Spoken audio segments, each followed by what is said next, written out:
Hello guys, welcome to Physiomatic Study. So today we will discuss elbow dislocation. So let's start. ये elbow dislocation आप figure में देख सकते हैं किस तरीके से डिसलोकेशन यहाँ पे हो रहा है। elbow dislocation एक ट्रॉमेटिक इंजरी होती है जिसमें जो फोर आर्म की जो बोन है यानी अल्ना और रेडियस वो डिस्प्लेस हो जाता है और ये कोई स्ट्रॉन्ग फोर्स की वजह से ही डिसलोकेशन हो पाता है, जैसे कि कोई बॉल या कोई डायरेक्ट इम्पैक्ट लग गया।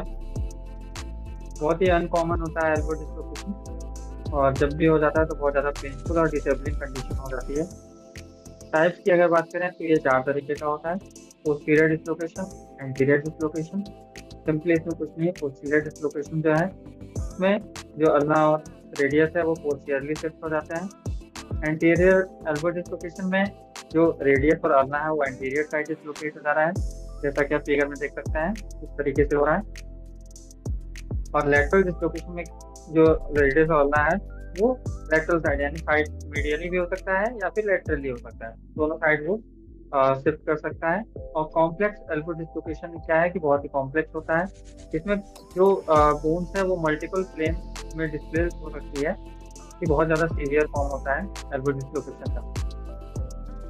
एटियोलॉजी कॉजेज की अगर बात जान लें तो कोई ट्रॉमा की वजह से, फॉल, कोई sport injury, motor vehicle accident जैसे कि आरटीए, डायरेक्ट ब्लो अगर लग गया, हाइपर एक्सटेंशन अगर हो गया तो, ligamentous and muscular weakness, prior elbow injury, congenital factors, age जो कि बहुत ज़्यादा यंगर इंडिविजुअल्स में बहुत ज़्यादा होने के चांसेस होता है, स्पेशली चिल्ड्रन और एडोलसेंट, क्योंकि वो फिजिकल एक्टिविटीज़ और स्पोर्ट्स में ज़्यादा पार्टिसिपेट करते हैं। और एडल्ट, ओल्डर एडल्ट यानी जो बूढ़े लोग होते हैं उनमें फॉल या एक्सीडेंट की वजह से ये डिसलोकेशन देखने को मिलता है। एपिडेमियोलॉजी की बात करें, इंसिडेंस, तो इंसिडेंस जो है बहुत ही अनकॉमन होता है ये, और डिपेंड करता है कि जो पॉपुलेशन है उस पर कितना मतलब ये फैला हुआ है। एज डिस्ट्रीब्यूशन तो ज़्यादातर ये यंगर इंडिविजुअल्स को होता है। एडल्ट में या तो फॉल या एक्सीडेंट या हाई इम्पैक्ट ट्रॉमा की वजह से होता है। जेंडर्स की अगर बात करें तो ये मेल्स को होने के चांसेस ज़्यादा होते हैं in comparison to females. Mechanism of injury की अगर बात करें तो ये falling on hand, outstretched hand की वजह से होता है कि अगर हाथ गिरा और उसका हाथ जो है वो स्ट्रेच में था और उसकी वजह से तो से डिसलोकेशन हो गया। या फिर अदर मैकेनिज्म की बात करें तो direct blow on the elbow, या फिर स्पोर्ट्स रिलेटेड ट्रॉमा जैसे कि ट्रैकिंग या कोलिजन, इसकी वजह से होता है। एसोसिएटेड इंजरीज जैसे fractures, ligamentous tear, nerve damage, ये सब भी हो सकते हैं। और रीअकरेंस का चांसेस बहुत ज़्यादा होता है, increase risk of recurrent dislocation. और नॉन ट्रॉमेटिक डिसलोकेशन क्या है, ये joint laxity, ligamentous laxity and congenital factors की वजह से होता है। Seasonal variation, age specific patterns और पॉपुलेशन ग्रोथ, ये सभी कारण हो सकते हैं। क्लिनिकल फीचर्स की अगर बात करें एल्बो डिसलोकेशन का, सीवियर पेन होगा, स्वेलिंग होगी, ब्रूजिंग होगा, डिफॉर्मिटीज होंगी और रेंज ऑफ मोशन जो होता है लिमिटेड हो जाएगा। नंबरनेस और टिंगलिंग सेंसेशन होंगे। एक्सरे, जिस तरीके से आप एक्सरे में देख सकते हैं किस तरीके से एल्बो डिसलोकेशन हुआ है।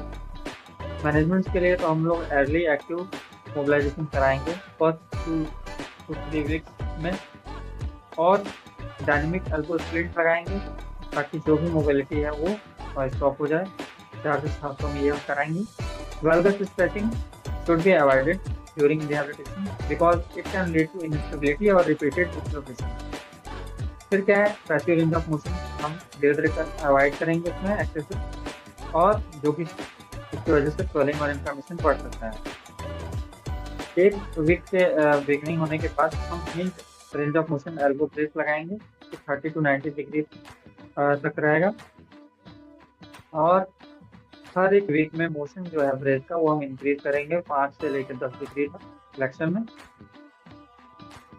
रिहेबिलिटेशन प्रोटोकॉल्स हम जिस तरीके से फेजेज वाइज में हम यहाँ पे क्लासीफाई किए हुए हैं, फेज 1 में 1 से लेकर 4 दिन तक ये हम करते हैं, सिंपली इमोबिलाइज करके रखेंगे, लाइट ग्रिपिंग एक्सरसाइजेस करा रहे हैं, साथ में रेंज ऑफ मोशन एक्सरसाइजेस जो है वो पैसिवली अवॉइड करेंगे।